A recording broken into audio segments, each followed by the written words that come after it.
Ladies and gentlemen, welcome to the 2022 season of Litvak Leadership Live. I'm Sean Litvak. Yes, Melanie, that's for you since you say don't introduce yourself. I'm Sean Litvak. I am your host, and I am here with my good friend, Brian Monahan. Brian, how you doing? Fabulous, Sean. Hi, Melanie, if you're listening.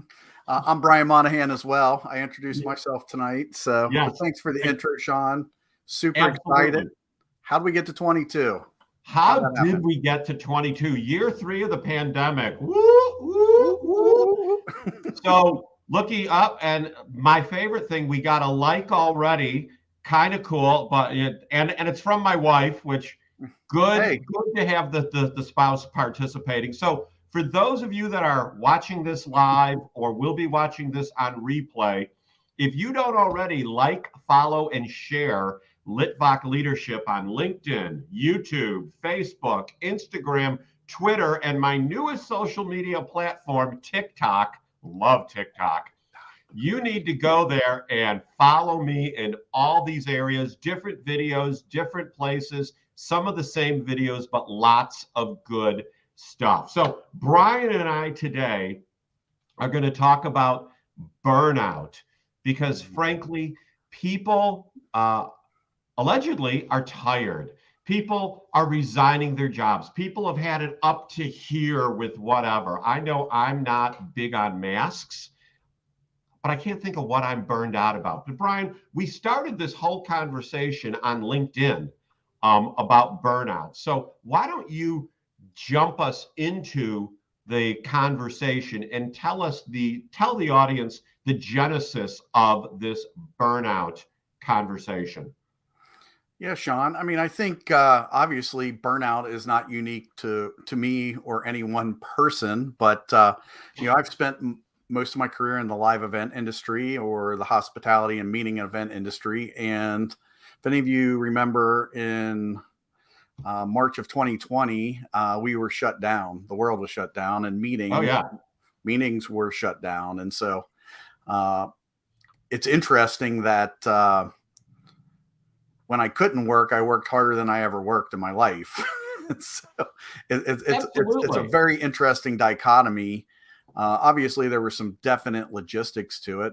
We are an organization who had to make some pretty significant adjustments to our staffing and to our team. So we were working with a much smaller team, moving into new territories. But basically, we had to take a whole new look at life. And it was just a tremendous trauma for myself, for the organization. I work for Prestige AV and Creative Services. We deliver audiovisual solutions in the live event industry. And so, we had to pivot. And so since about March of 2020, we've been looking at our business in a completely different way. So, well, and you guys are the vendor, the partner of choice for many well-known convention centers and just where there's conventions and live shows. They bring you guys in to handle the event industry, the events, the concerts, the conferences,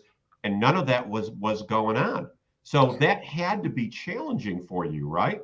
Yeah, absolutely. I think, they talk about winning teams and losing teams. And, it's hard to keep your spirits up, to keep your energy up when you're losing. I mean, to a certain degree, we were losing early on, not through anything we did wrong, anything that was our doing. But, it's tough when you look around and you're like, hey, a week ago, we were on target to have the best year we've ever had as an organization, coming off a year that was the best year that we ever had as an organization.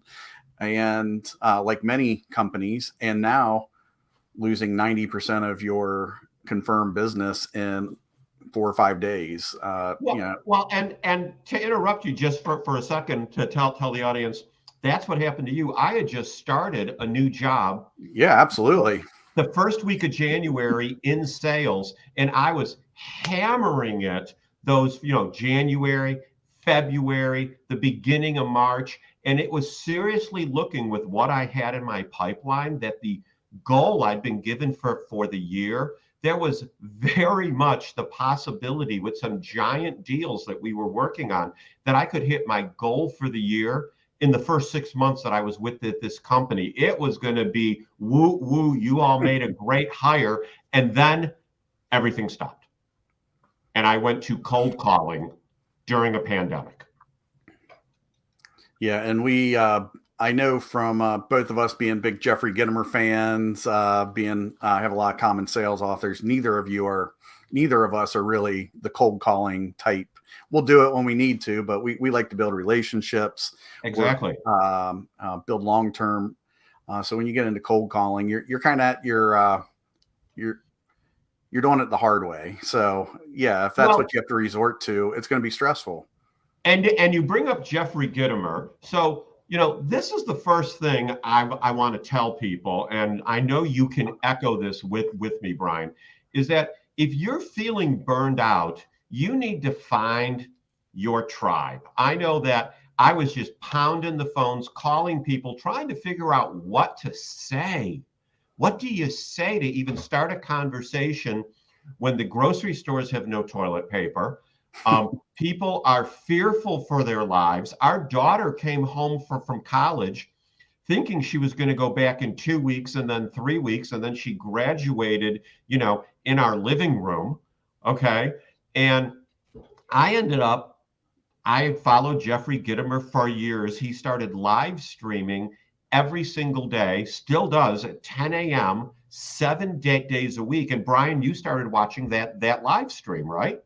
Yeah, absolutely. I'm similar to you. I've been following Jeffrey Gitomer for a number of years, and then that live stream really stood out while we were working from home and we were separated. It was a lifeline essentially, and I think I know where you're headed here. I see some fun comments coming in from some of the people we're going to talk about. We kind of found a group.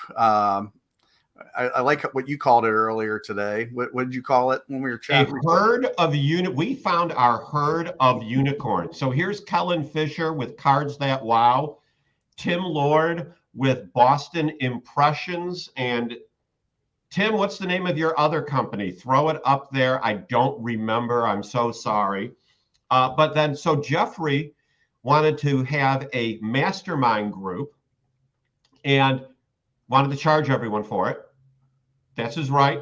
That's his deal. But then the man, the legend, Eric Bam, if you're looking for him on social media. Okay, Tim's company, Hypersphere. Check it out, everyone. LinkedIn, YouTube, Twitter.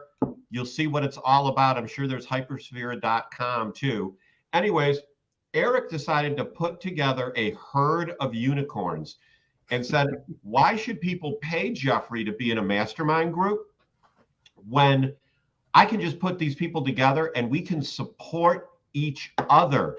And the way Eric picked us all was he was looking to see, get ready for you people there who hate social media, who was posting comments when Jeffrey was talking. Brian, you posted a lot of comments. I posted a lot of comments, and that's how we all got to know each other.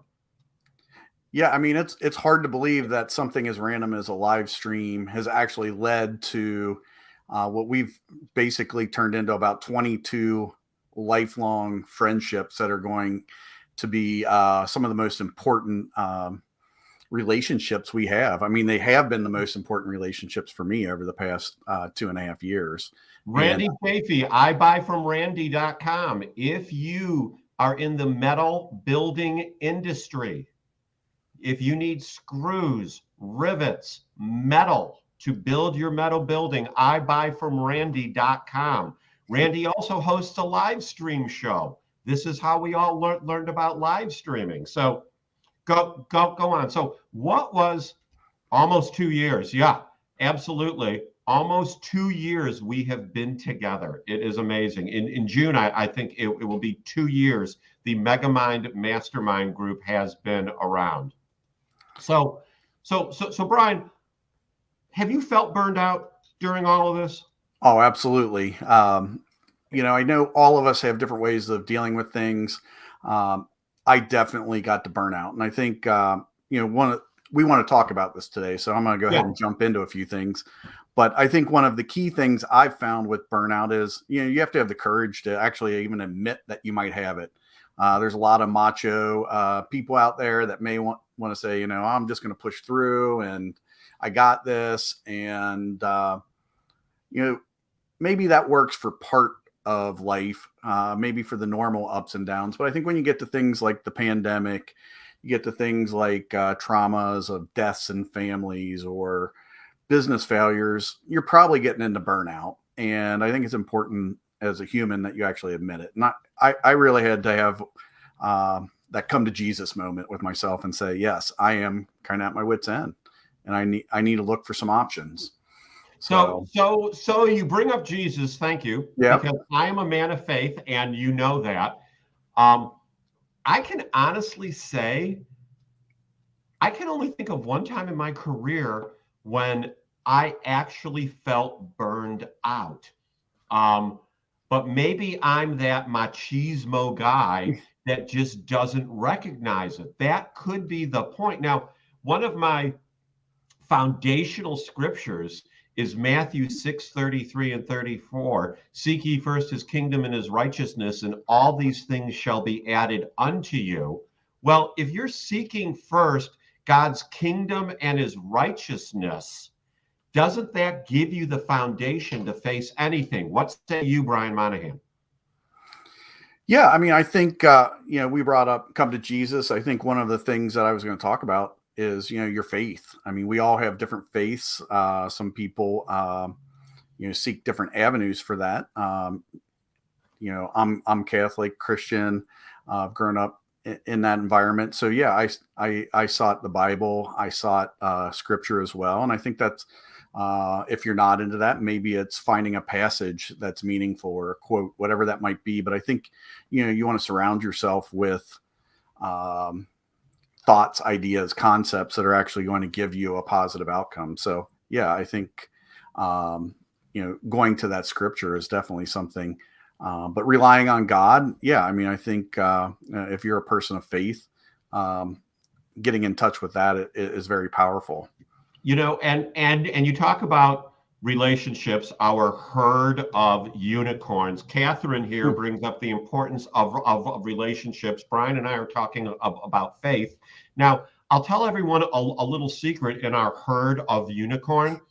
We are from one end to the other politically, and we are truly from one end to the other spiritually. There are people that are, isn't that their phrase, dyed in the wool Catholic? Isn't that a phrase? Yes. Okay. Then there's people that talk about how they are carbon and hydrogen, and the post I'm talking about that we all get today and in our group. And bourbon.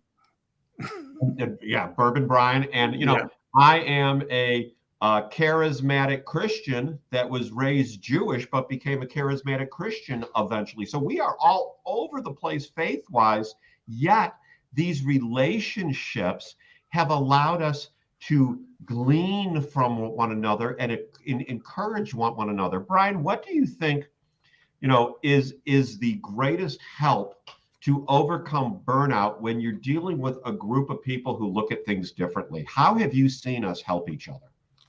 Well, I think I actually came up with a concept over the last few days as I was thinking about us getting together to talk about this. And the first set of words I came up with were, I found a group of like-minded people.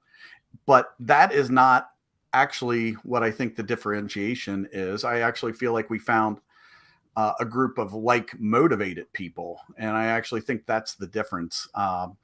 If you can find people that share the same motivation, you're often going to find the same values. And I think that's what's been so powerful about this group that we gathered through Jeffrey Gitomer and our Megamind group, as we affectionately call it. I think we're like motivated. Our minds, our spiritual values may be different, but we have the same goal. And I think that goal is actually to serve other humans, whether that be in our group, the Megamind, or I also want to share an example. Like I joined another Melanie Spring. You mentioned her at the beginning. Melanie Yeah. is a keynote speaker. She also does training on public speaking and how to craft your message. So I signed up for one of her 90-day challenge courses. And I found that those people who also wanted to pursue speaking careers also were like motivated. And so as I started to join these courses, which seemed like, hey, I'm going to build my skill set, I'm going to find a way to improve myself. So when this pandemic ends, I'll be a better speaker, I'll be a better salesperson, and we can get back to normal. Instead, I found a group of people who matched my values and my motivation. And that carried me through that tough period. And I think that's the secret sauce for me, is that I had people surrounding me that carried the same values and supported me on my ups and downs, and just made a tremendous impact on me. And when you and I first met, you had written a book that you had published. And once the pandemic hit and all of us started talking about your book, if I'm not mistaken, you got more sales from the book during the pandemic than you did beforehand because of our herd of unicorns that were same motivated, right? Yeah, absolutely. It actually caught me off guard. I remember we were meeting as a group and I just happened to share my book randomly with a couple of you. And you're like, what? You got a book? And before you know it, I think I saw Coach Phil out there. Maybe, I don't know if he's in the comments, but Coach Phil, you started holding my book up and reading a passage of it during his live streams. Eric Bam was telling everybody, hey, do you know Brian Monahan? He wrote this book, Customer Delight 365. People are asking me about it. People are asking me to order multiple copies so they could share it with other people. That was all very organic through being in a group of people that saw the value of something I put together and wanted to support me in that. And that was very, very rewarding. And then we have, and so our group in Megamind, and this was not meant to be like a whole Megamind love fest, but it seems like we have certainly helped each other in a huge way. I know that maybe I was burned out. I was writing a book for 4 years, and I kept editing it and editing it and editing it. And Clancy Clark, who is a member of our group, does not engage as much on a daily basis as a group of us does. We're all on video one day having a conversation. And Clancy, when I was talking about that I was going to edit it one more time, he was like, Sean, just get over yourself and hire an editor and go get your book published. He's like, you just need to do it. Stop being fearful and go out and do it. And I needed someone to tell me that when no one else had. And I really think that if it wasn't for our group and relationships, we would not, I would not be close to publishing my book. It's going to be coming out second quarter of this year, Proverbs for Leadership. We'll talk more about that. I want to put up Randy's comment and see what you think of it, Brian. Brian and Sean, as challenging as the past 2 years were, are we not coming out of this way better than we were prior? Oh, I can't wait to talk about this. It's so much due to the friendships we have made with our Megamind group. Brian, go. Well, Randy, you were one of the first people that I started to build a personal connection with in the Megamind. I remember we were all talking, and I'll talk about this later, meditation and miles. A couple topics, but we were all getting our mileage in walking, and Randy would text me, you getting your miles? Go get it.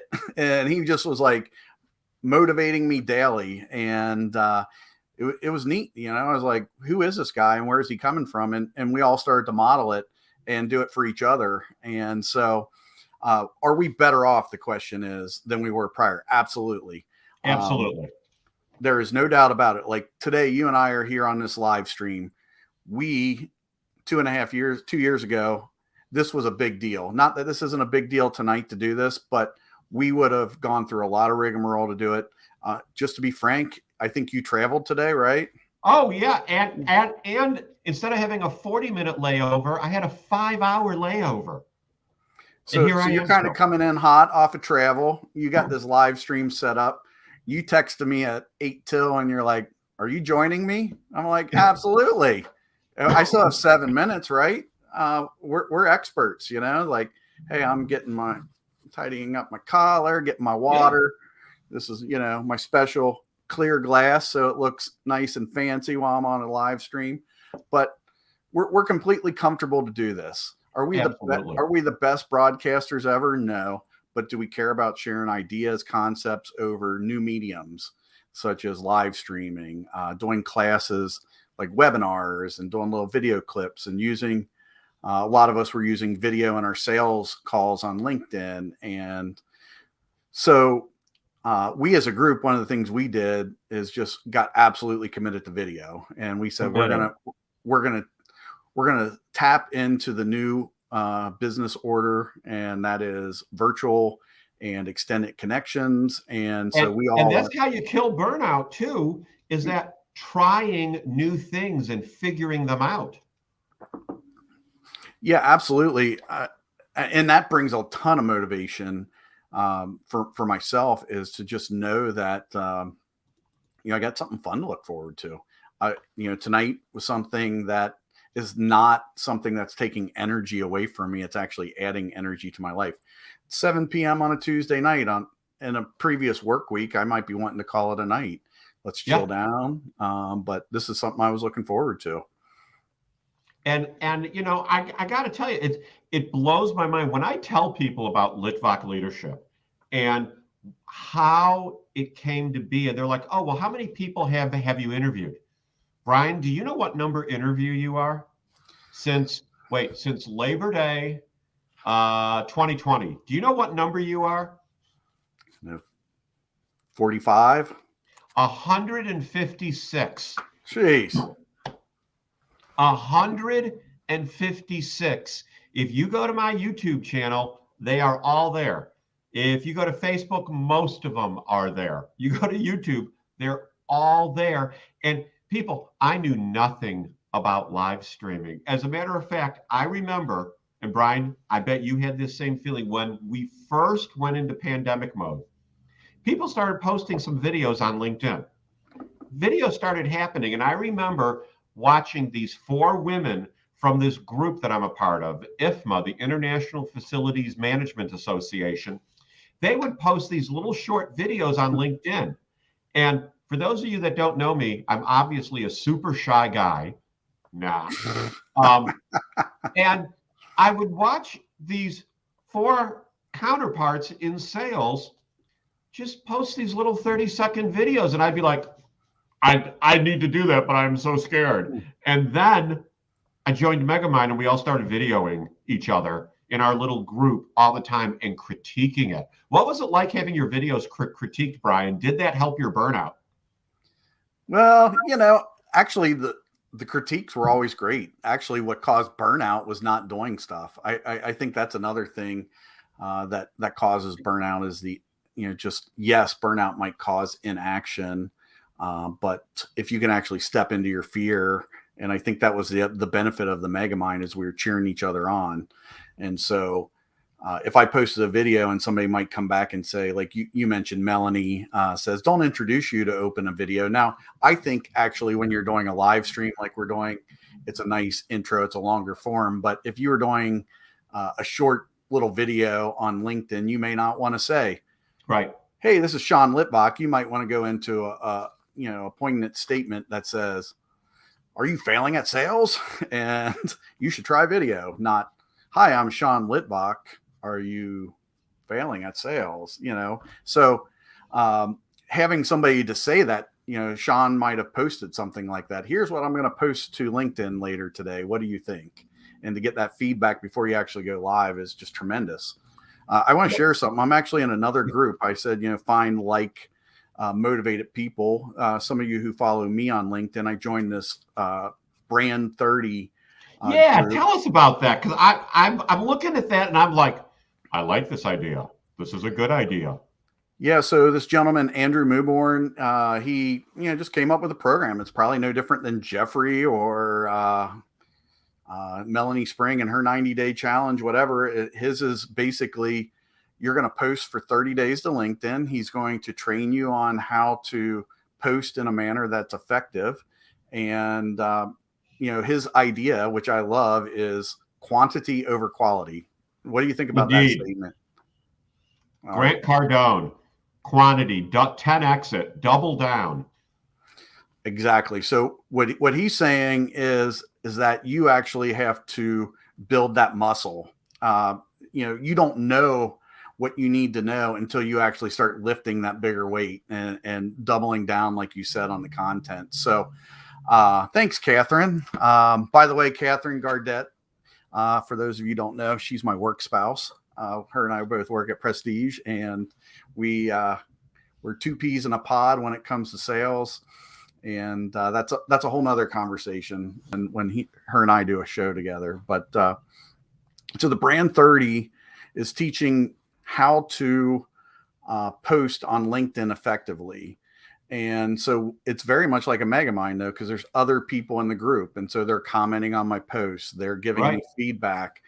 We have a back channel conversation opportunity on Slack where I can say, hey, I posted today. I used the hero's journey post format. I used a bunch of emojis and I used a hook, and nobody liked it or commented, or it was wildly successful.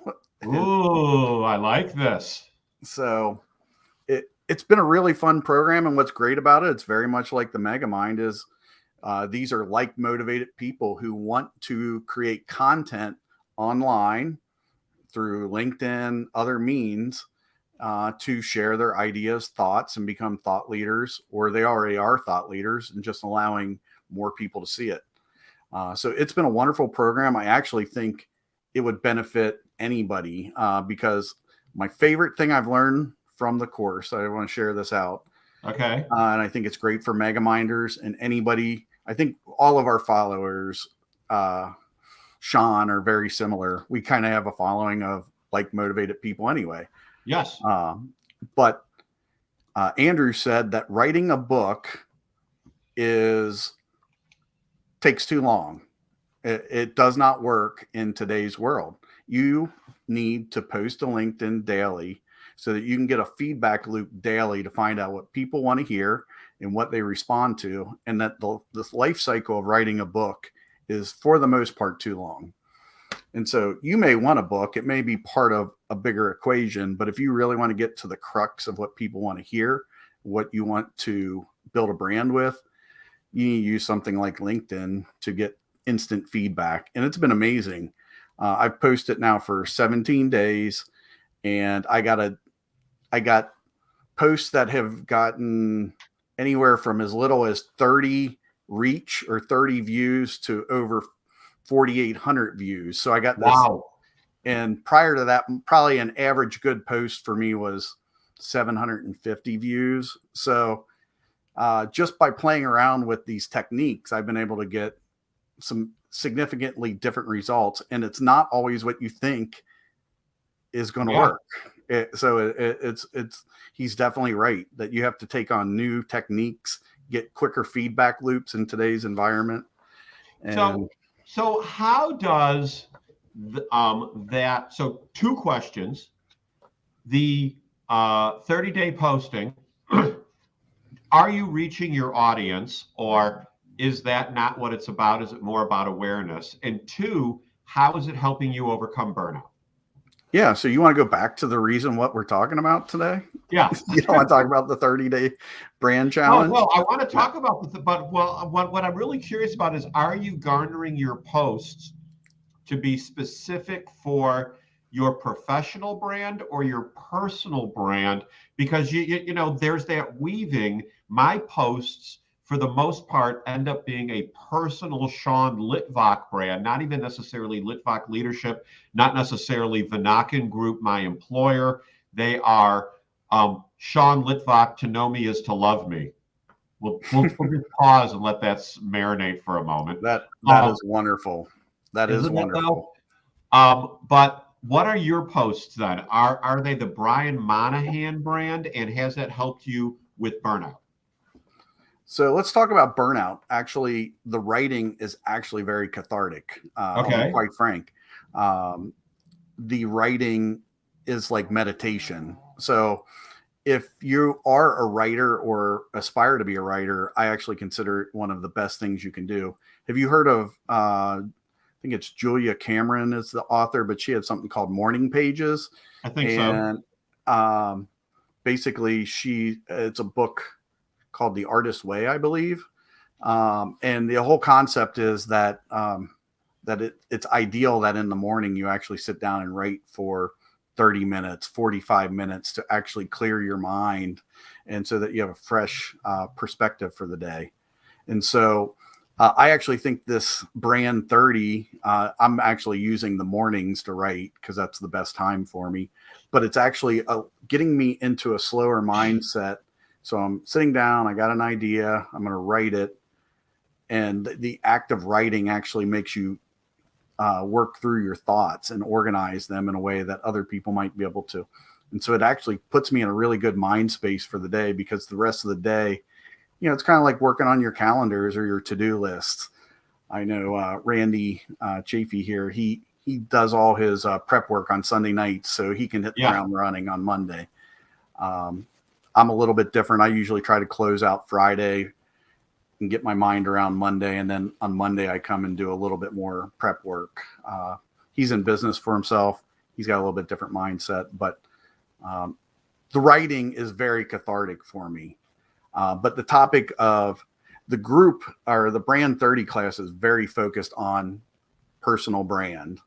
And so at the end of the day, the goal is that you have your own personal brand. What that doesn't mean, though, is that when you create a personal brand, I work for Prestige AV and Creative Services. That is part of my personal brand. Exactly. So there's no separation between that. However, Brian Monahan also is a personal coach. Brian Monahan is into writing. Brian Monahan's an author. Brian Monahan also is an event professional. So I have a personal brand, and Prestige or my employment is part of that mix. So when I write as Brian Monahan, and that sometimes includes event, industry related topics. Sure. Sometimes it might be personal growth and how to show up in life authentically. And on other days, it might just be literally pictures of my family, because that's part of the mix too. So Catherine agrees with you, but she's a work spouse. So, of course, yeah, she's with you. Well, that's not a guarantee. So, Randy, I'm finding that my personal brand leads to a more effective business brand. People respond to Randy first, then they are interested in what Randy does. Now, I got to agree with that 100%. I say tongue in cheek and serious, to know Sean is to love Sean, and to know Sean is to love Sean. People who don't know me don't necessarily like me, but once they get to know me, then they understand where I'm coming from. And I think it helps me in my professional life. You've got to be that personal brand, that whether it's laid back, whether it's excited, whether it's Randy Chafee 3.0, where you're going to trade shows and live streaming conversations with people. Oh my, Randy, you impressed all of us last week. How have you changed? So I'm going to piggyback here onto Robert Brooker's comment that, so would you say these people became your new normal? So I'm going to answer it first, and then Brian, I want you to leap on this. So Robert, I don't like new normal. Are you ready? This is normal. Brian and I having this conversation, this is normal. And what we were doing yesterday was normal. Everyone who talked about new normal, I think at first it was kind of, we've got to call it something. What every day is normal. It's what you make of it and how you have it work for you, and what are you entering into to avoid burnout, to walk in your calling, to know what your vision is, to have a foundation in your life. Brian, go. Absolutely, Sean. And Robert, great question. Well, for some of you who remember back in the early pandemic, I actually coined a term which I called the new amazing. And so That's I true. believe my comment on normal is why the hell would you want to be normal? Why wouldn't you want to be amazing? And so I'm seeking the new amazing. I may not be promoting the new amazing brand right now or that concept, but my underlying value is I'm looking for amazing. And so what my new amazing for me is, they talk about circle of influence, and they say if you want to be a part of something bigger, or if you, I'm not saying that exactly right, but supposedly you become the sum of the 5 people you spend the most time with. Probably Indeed. heard some version of that concept out there.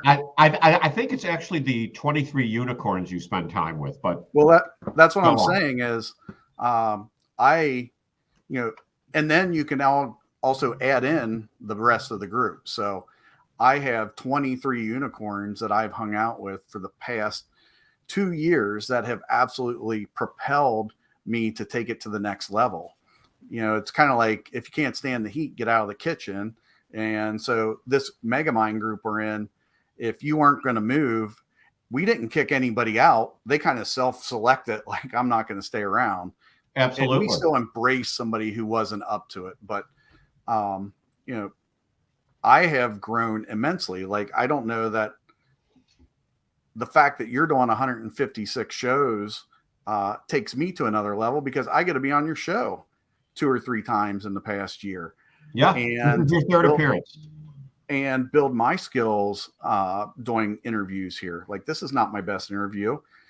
This is probably my second project of the year that's a little bit more public. So I got to get my game on, but you're helping me. You're part of my group that's taking me to the next level. Catherine says, normal is defined by your perspective. I think that I agree with you. I think our perspectives have all changed. I'm going to throw out a scripture here that I think is appropriate. Hebrews 11:1. Faith is the substance of things hoped for, the evidence of things not seen. Great pandemic scripture, but also great life scripture. Who would have thought? Brian, I know you're working on another book. Brian, I know that you send out a weekly email. You're doing a lot of things. I've got a lot of irons in the fire, and we are doing those things by faith. Do you think, Brian, that working on different projects, thinking about projects, then implementing them, okay, and then thinking about other projects that you want to do eventually, does that help overcome burnout? Absolutely. I think, at the end of the day, we're all looking to get in the groove of what brings us joy and happiness. And so I believe that fear is one of the biggest preventers of joy and happiness. So, hey, maybe things aren't working out in the live event industry. We as an organization had to pivot virtual and hybrid and come up with a whole new business model. Oh, yeah. Part of my burnout is, for 6 months, I was on conference calls selling stuff that we had done for the first time 3 days before. And I making it know sound that. easy. What's that? And making it sound easy. Yeah. And at the same time, nobody knew it any better than I did. And my experience in live events prepared me to put on virtual events, but nobody was doing virtual events of that type. There were a lot of companies that packed it up and moved on. And so I think you have to overcome that fear. So you have to have that group of people that are going to help motivate you. They're going to help train you. And then you're going to step into that. And then when you step into fear, you get momentum and you break inertia, and that breaks burnout too. So yeah, you have to move into the things that bring you joy. Sometimes though, you have to slow down. So maybe you have to move some things. Unfortunately, in this pandemic time, I think it was more about action than it was about doing less per se. But there are probably other times in life where you have to step away from the rat race. So when we think about, Kellen's talking about here, normal, such a relative term, has a million different definitions that differ with each individual. Brian, you're in the event industry. You're in sales. Kellen, you're in sales for Cards That Wow, your own company. Randy is in sales, and he's got a huge comment here that we'll talk about in a minute, but I just wanted to post his face. What do you say to all those people? And I'll tell you what my kids say, because I'll tell them how I get onto Teams and Zoom meetings with people. And it amazes me, say it again, it amazes me the number of people that don't turn their camera on. I have been on calls with people where there's 5 people on the call. There's 4 glowing circles with initials, and there's my face. Brian, you are the event professional. Why don't people turn on their camera? How do we get people to overcome that fear? Is it fear? What is it? Well, I think sometimes it's fear, and I also think sometimes it's bad cultures. I'll be quite honest, and not to, and I don't know what that, so I've called into other organizations. Obviously, I'm not going to name any of these groups, but absolutely not. I think that possibly these organizations have not created a culture where people are comfortable with each other. So therefore they hide behind the camera. I've joined many a call where I'm the only person on camera and I'm like, and I'll ride it out. Occasionally I'll turn it off because it's just awkward, more for them than for me. I'm like, if they're not going to turn on their camera, I'm going to go ahead and turn mine off just for the sake of it. So, but yeah, I think it's about relationship building. And so in this particular world, I think it's important to be able to see people's faces. It's already at a disadvantage going through video to a certain degree. There is lag. There are other cues that you miss.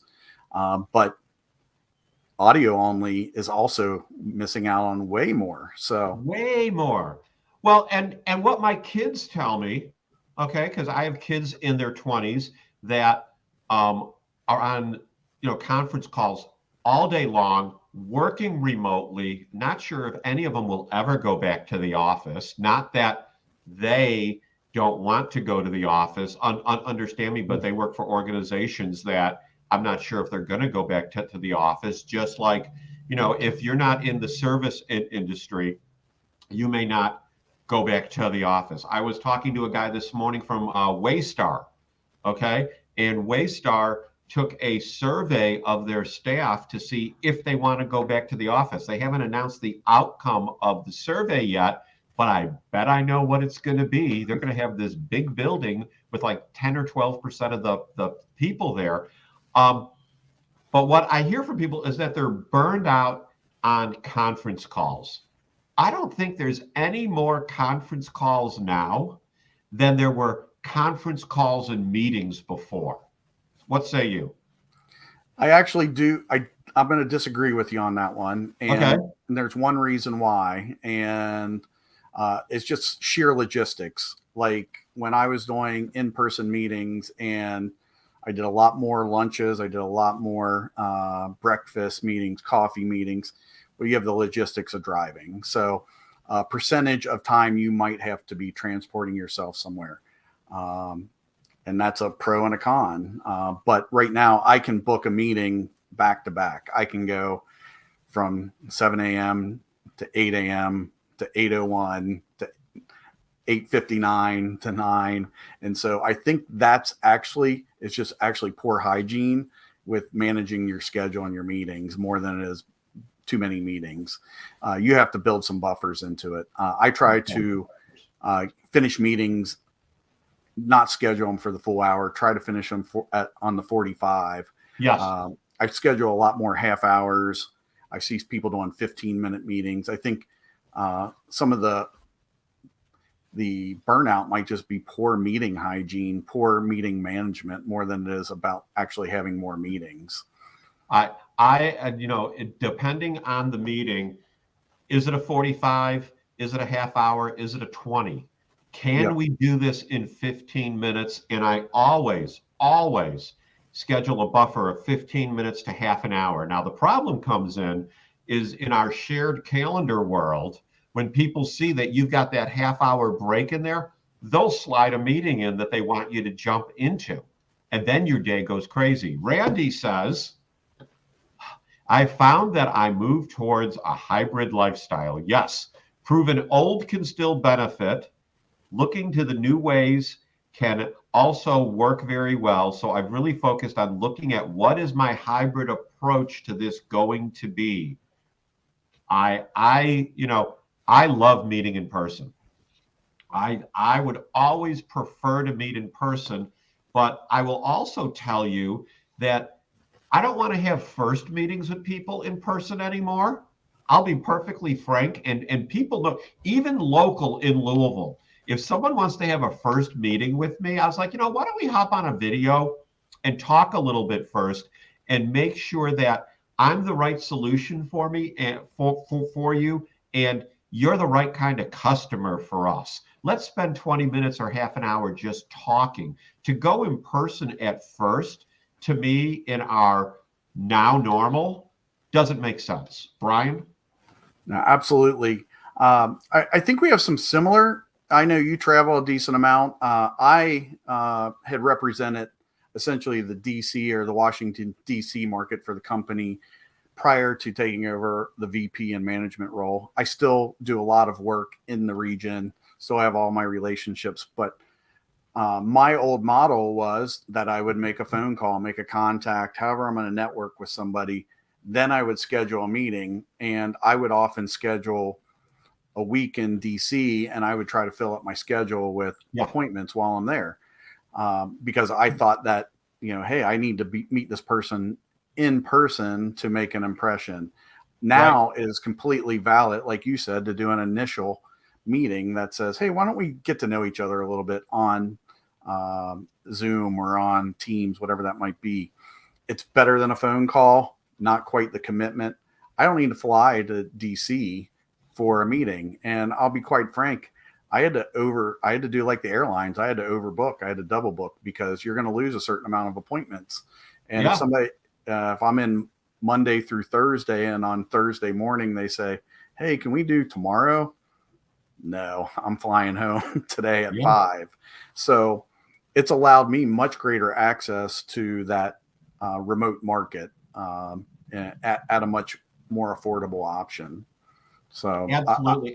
I think that there's greater opportunity to get more done, but get more done in quantity, but also in quality if you leverage the technology. And frankly, when I'm busy, I don't feel burned out. Well, I think you're very fortunate on that. I would say that there's a heavy amount of people who are burnout, and I have been. I'm glad. I appreciate that you take the time to actually talk about this here on your show, because I do think it is something that there is still a fair amount of the population that is facing some version of burnout. Absolutely. You and I are wired different, yet we're still in that unicorn herd. Okay, Randy, a little laziness, taking the work from home to a level of being sloppy, must guard against this. And I'll tell you, I was on a call with someone the other day, and when I asked him to turn on his camera, he was like, I just got back from a jog. And you know what I said? I don't care. I want to see your face. And he was like, okay, if you don't care, I don't care. So I think people, he was cool about it.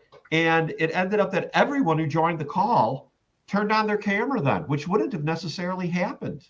I don't think it's laziness. I think people don't want to, well, it could be for some people, but I think people don't want to offend or let people know that they've been out exercising in the middle of the day. But the work-life integration is different now. No, I think there's definitely room for that, and there's obviously different reasons why you may choose or not choose. We're in as an organization, labor is tough to find right now, or staffing, and so I've done a lot of interviews lately, and it is kind of crazy what some people show up for interviews in, virtually, in person. It's a whole new world. So I do think it's important to consider how you look. Like if I'm doing a sales call, I'm going to be in a pressed shirt. I'm going to be dressed for that. But if I'm just doing normal working stuff and I'm working from home and it's a casual work type call, I don't care what anybody's wearing. I'd rather see their face than be totally ghosted with no video. I'll tell you that. Absolutely. I mean, and I guess I'm a little different. 95% of the time, I'm wearing a dress shirt.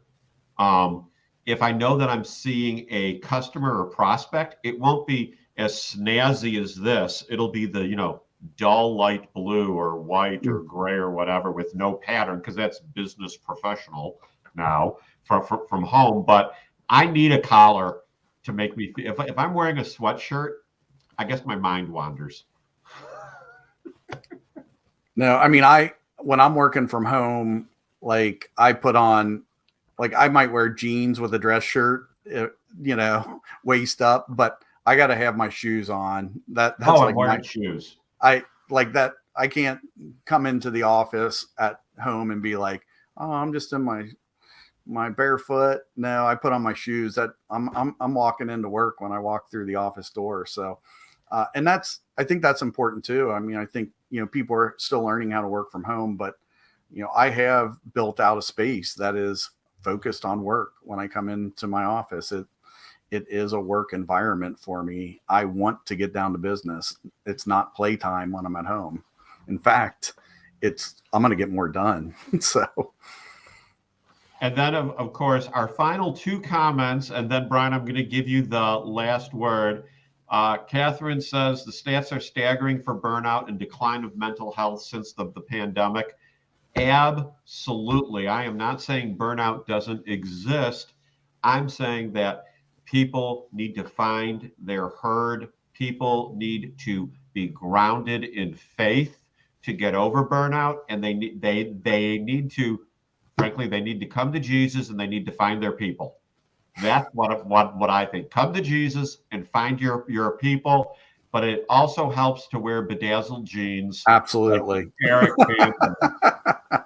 So, Brian, we have gone almost 53 minutes, and I told you at 45 we would start winding down. So this is close enough to 45.